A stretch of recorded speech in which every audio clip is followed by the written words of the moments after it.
Hi friends, welcome back to my channel. ఇవాళ ఎంతో ఎమ్మీగా ఉండే బీరకాయ రోటి పచ్చడితో అయితే మేము ముందుకు వచ్చేసానండి. ముందుగా బీరకాయలు అయితే శుభ్రంగా చెక్కు తీసుకొని చేదు చెక్ చేసుకొని ముక్కలు అయితే కట్ చేసుకొని పక్కన పెట్టుకోవాలి. మన స్పైస్ లెవెల్స్ తగ్గట్టు పచ్చిమిరపకాయలు అయితే యాడ్ చేసుకోవాలి. పచ్చిమిరపకాయలు టమాటాలు కూడా మంచిగా కట్ చేసుకొని రెడీగా అయితే ఉంచుకోవాలి. ముందుగా కడాయిలో ఆయిల్ పెట్టుకొని రోటి పచ్చడికి వచ్చేసరికి ఆయిల్ కొంచెం ఎక్కువ ఉంటేనే బాగుంటుంది. నేను ఒక స్పూన్ ధనియాలు, ఒక స్పూన్ జీరా అయితే యాడ్ చేసుకొని అవి చిటపటమనంగానే ముందుగా కోసుకొని శుభ్రం చేసుకున్న ముక్కలు అయితే అందులో అన్నీ ప్లేస్ చేసుకొని స్టవ్ సిమ్లో పెట్టుకొని పెట్టేసుకున్నాను.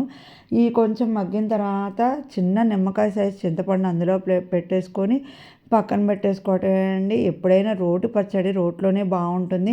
మిక్సీకి ఎట్లా లేదన్నా టేస్ట్ అయితే డిఫరెంట్గా ఉంటుంది. మరీ మనకి టైం చాలకుండా హడావుడిగా ఉంటే తప్పితే కనుక మనం కొంచెం ఓపిక చేసుకొని దంచుకుంటేనే బాగుంటుంది.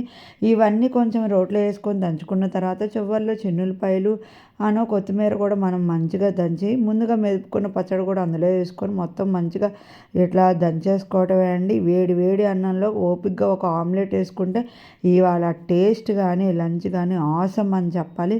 ఈ ఇట్లాంటి వీడియోస్ కనుక మీకు కావాలంటే మీరు తప్పకుండా నా ఛానల్ని సబ్స్క్రైబ్ చేసుకోండి.